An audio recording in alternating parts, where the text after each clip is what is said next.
Ravi de t'avoir avec nous aujourd'hui pour ces quinzaines de minutes qui vont suivre. Donc, on va te laisser te présenter, donc de quel jusqu'à ton métier actuel aujourd'hui, et puis nous expliquer un peu plus comment tu as fait pour en arriver jusque-là. Bonjour Clémence, merci de m'inviter. Donc je m'appelle Olivier Vogetta, je suis promo 2000 de ce qui s'appelait l'École supérieure de commerce de Bordeaux, devenue Cage. Et je crois que tu voudrais savoir ce que je fais comme métier. Alors j'ai une double réponse. Si par métier tu entends mon activité principale rémunérée qui me permet de payer mes factures, je suis stratégiste pour le compte d'une banque d'affaires, Macquarie, euh, et à Sydney. Par contre, si par métier tu entends un peu, un peu à la Boileau ce sur quoi on remet sans cesse son ouvrage, dans ce cas-là, je suis écrivain. Et d'ailleurs, j'en profite pour vous présenter mon ouvrage Courir encore, qui vient de sortir. C'est mon dernier bébé. C'est un petit guide de la résilience et qui peut aider certaines personnes par les temps qui courent. Voilà. Ok, parfait. Et du coup, tu dis c'est le dernier qui vient de sortir parce qu'il y en a eu d'autres avant? Il y en a eu trois autres avant, Ok, sous un nom de plume. Sous un nom de plume. d'accord. Donc c'est mon premier officiellement. Ok, parfait. Et félicitations, bravo. Du coup, on va partir sur une partie un peu plus vie étudiante à Cage. Donc, comment étaient tes études et ta vie quand tu étais à Bordeaux? Déjà, pourquoi est-ce que tu as choisi d'aller à Cage? J'ai décidé d'aller à Bordeaux parce que je voulais aller le plus loin possible de là d'où je viens. Donc je suis originaire de Nancy et j'aime ma région, j'aime la Lorraine, mais j'ai vraiment ressenti le besoin de partir et quitte à partir, autant partir loin. Quel genre d'élève étais-tu pendant ta scolarité à Cage? À la fois sérieux et pas très sérieux. Sérieux parce que en fait il me tenait à cœur de faire un échange avec une école à Boston, donc qui s'appelait la Arthur D. Little School of Management, qui était adoubée au cabinet de conseil Arthur D. Little, ADL. Et il y avait très peu de places, il y avait 3 places, et traditionnellement, c'était seulement le haut du classement qui pouvait y prétendre. Donc je voulais quand même avoir des bonnes notes, et puis aussi profiter de tout ce que l'école avait à offrir en termes de possibilités de stage, d'assos, etc. Donc j'étais sérieux de ce point de vue-là, mais pas sérieux dans le sens où, quand on a 20 ans, qui est sérieux. Et à cette époque-là, je ne m'appelais d'ailleurs pas Olivier Vogetta, j'avais un surnom, je m'appelais Le Vosges. Et je ne vais pas revenir sur les raisons pour lesquelles mes copains m'avaient appelé de la sorte. Mais j'avais aussi ce côté un peu plus Mr. Hyde. Voilà. D'accord, ok. Tout à Ouais. l'heure, tu m'as parlé d'association. Est-ce que tu faisais partie d'une association? Oui, je faisais partie de AMS, la Junior Entreprise, Mhm. Aquitaine Marketing Services.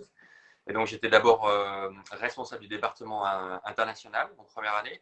Et après, je suis devenu président de l'association. Ok. Est-ce que tu as une anecdote ou pas d'ailleurs à me raconter pendant ta scolarité à Cage? Euh, c'est une anecdote marrante.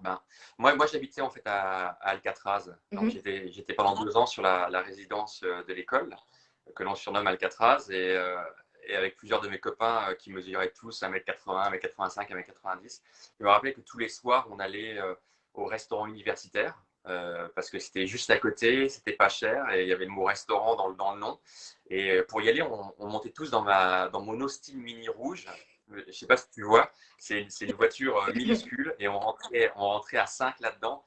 C'était assez épique, mais donc je me souviens que ouais, c'était la fraternité, quoi. Est-ce que tu as réalisé des stages? Et si oui, lesquels? Oui, j'ai fait 3 stages. Donc, j'ai fait d'abord un stage à la FEGEMJ, qui est l'Association internationale des juniors entreprises, D'accord. donc mondialement. Et donc, je me suis retrouvé à être conférencier au Brésil, à Belo Horizonte, pendant un mois. Donc, ça, c'était en première année. C'était bien sympa. Deuxième année, j'ai fait un stage à la Société Générale, à la Défense, Tour Chassagne, à l'époque, dans les services bancaires. Et puis après, j'ai fait un stage de fin d'études à Londres, toujours pour la Société Générale, à Tower. Si tu devais revivre tes années avec Cage, est-ce que tu changerais quelque chose ou tu laisserais comme c'était? Ah, c'est une bonne question, mais je crois que j'ai bien profité de mes années à Kedge, mais je crois que j'irai nager dans encore plus de rivières, comme dirait Philippe Labro. Donc, je dirais oui encore à encore plus d'opportunités. D'accord. Je tenterai encore plus de choses. On a un peu terminé tout ce qui était vie étudiante à Kedge. Je vais te poser quelques questions par rapport à tout ce qui est du coup l'après Kedge. Ma première question, c'est est-ce que tu es encore en contact avec certains anciens Kedgers du coup? Oui, oui, oui, oui, non, j'ai beaucoup d'amis qui ont fait l'école avec moi en même temps, qui sont devenus d'ailleurs mes témoins de mariage. Donc j'ai mon témoin de mariage qui était avec moi à l'école et à la junior entreprise. Donc oui, non, j'ai d'ailleurs un petit coucou amical à Sylvain Duroux, Sylvain Munard, Édouard Claire, Perrault, Pépé, PA, voilà, tous mes potes. Je vous embrasse. Donc c'est pas une rumeur, c'est vrai que les amis d'école de commerce, c'est des amis qu'on garde à vie. Pour certains, oui, oui, Oui, tout à fait. bien sûr, il y a tout. La preuve, la preuve. Est-ce qu'il existe un réel sentiment d'appartenance entre les élèves de Kedge? Et j'imagine que du coup, tu as répondu avec la dernière question, le fait que tu sois toujours ami avec tes anciens amis de l'époque. Ouais, je sais pas en fait tant si c'est vraiment le sentiment d'appartenance à Cage ou si c'est pas plutôt le fait que qu'on a tous vécu ensemble une période formative quand on avait une vingtaine d'années. Et je pense que si jamais on avait été à Lyon, à Paris ou à Nice, je pense que j'aurais été ami avec les mêmes personnes et on aurait créé ces liens. Mais effectivement, il y a quand même un lien, je pense, qui, pour moi, s'est créé via les associations. Les gens avec lesquels j'étais à la junior entreprise, on est toujours en contact, que ce soit sur les réseaux, sur LinkedIn, on suit nos carrières. Ce lien d'appartenance dont tu parlais, je pense que pour moi, c'est plus via les assos que via l'école elle-même. Je vois très bien ce que tu veux dire et je pense que beaucoup d'entre nous se retrouvent très bien dans ce que tu dis. Est-ce que tu as exploité le réseau de Kedge, du coup, grâce au stage que tu as pu faire? Et si oui, comment?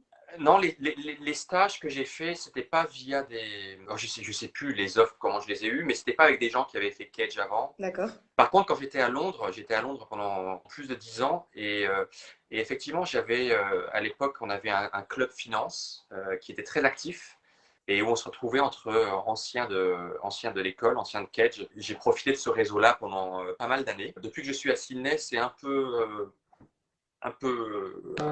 plus distant, je dirais, le lien. Donc, il n'y a pas vraiment de club finance ici. Les gens ont plutôt tendance à venir 18 mois et repartir. Mhm. Mais quelque chose à creuser, peut-être. Ok. Et du coup, on va passer à ta vie professionnelle, donc ta vie actuelle, que ce soit d'ailleurs tes deux métiers, mais principalement plus le deuxième, qui pour toi doit être une passion, j'imagine, du coup, d'écrire. Ça doit être quelque chose qui t'anime. Ah oui, oui, tout à fait. C'est quelque chose que je fais tous les jours. C'est comme me brosser les dents. Ça fait partie de mon quotidien. Comment est-ce que tu as vécu ce passage vie étudiante, vie professionnelle? Assez bien et assez facilement parce que, étant à la junior entreprise, moi, j'avais déjà l'habitude de mettre en costard cravate et d'être dans ce mode professionnel. Par contre, ce que j'ai trouvé un peu plus difficile, et ça c'est une anecdote, mais c'est réel, c'était à la Société Générale à la Défense. On avait une très bonne cantine et qui était subventionnée, ce qui fait que tous les midis, donc là je parle, c'était en 98, hein, Oui. donc il y a plus de 20 ans. Mais on mangeait bien et pour pas beaucoup. Et puis on buvait du vin aussi à midi. C'était comme ça à l'époque. Et donc je me rappelle d'après-midi où c'était un peu tendu pour pas s'endormir en fait, dans certaines réunions. Mais c'est une vraie anecdote quoi. C'est excellent, c'est excellent. Ça, Bon, faire attention. et ça a dû changer. Clément, ça a dû changer Oui, depuis. bah Je pense malheureusement, enfin, que c'est une autre époque. Je pense plus qu'il y ait de vin dans j'entends aucune plus parler de cantine vin à de banque ou d'entreprise. déjeuner. Non. Non. Par contre, j'entends parler de la petite bière, malheureusement plus, mais en terrasse après le travail, c'est sympa aussi. Ah oui, après le travail, oui. Exactement. Ah oui. Qu'as-tu fait de ton premier salaire, si tu t'en souviens? De ce point de vue-là, je vais être vraiment sérieux et boring, quoi. J'ai mis un tiers dans mon loyer, un tiers sur mon compte d'épargne et un tiers dans les sorties, quoi. Voilà. Est-ce que tu es épanoui du coup dans ta deuxième activité qui est l'écriture? Je suis épanoui dans mes deux activités, mais celle de l'écriture, oui, parce que ça me permet de libérer une créativité qui a besoin de sortir. Et j'adore le processus de création. Donc moi, c'est pas seulement sortir un bouquin, c'est aussi vraiment le processus de création, c'est de l'artisanat. Trouver, travailler les phrases, oui, et sans cesse remettre le cœur à l'ouvrage. C'est quelque chose que j'adore. Raconter des histoires. Je crois vraiment au pouvoir des histoires. Est-ce que les histoires peuvent améliorer les vies, changer les vies, changer les gens, influencer. Le pouvoir de la fiction, je pense, est peut-être un peu sous-estimé, y compris en entreprise d'ailleurs. Je crois que raconter des histoires, ça peut faire bouger les mentalités. Je suis plutôt d'accord avec toi. Aujourd'hui, les livres que tu publies, c'est des livres qui racontent du coup une histoire ou c'est plus des livres fictifs sur ce que tu as pu vivre ou des expériences que tu as pu avoir? Non, c'est plutôt des fictions, donc c'est des romans. Bon, on part toujours de ce qu'on a vécu soi, hein, c'est comme ça. Il faut quand même partir d'une base, donc on ne peut pas dire que tout est indépendant de soi et de sa vie, de ses expériences, et c'est fictif. Mais ce livre que j'ai sorti, c'est un voyage intérieur d'un père qui vient de perdre son fils, et puis il a une longue pensée qui lui permet en fait de relier entre eux des choses qui n'ont pas normalement lieu d'être reliées. D'accord.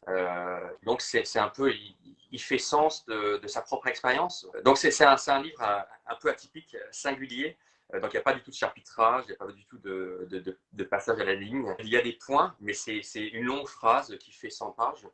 Donc c'est assez exigeant pour le lecteur, mais c'est quelque chose qui est vraiment différent de tout ce que on a pu voir.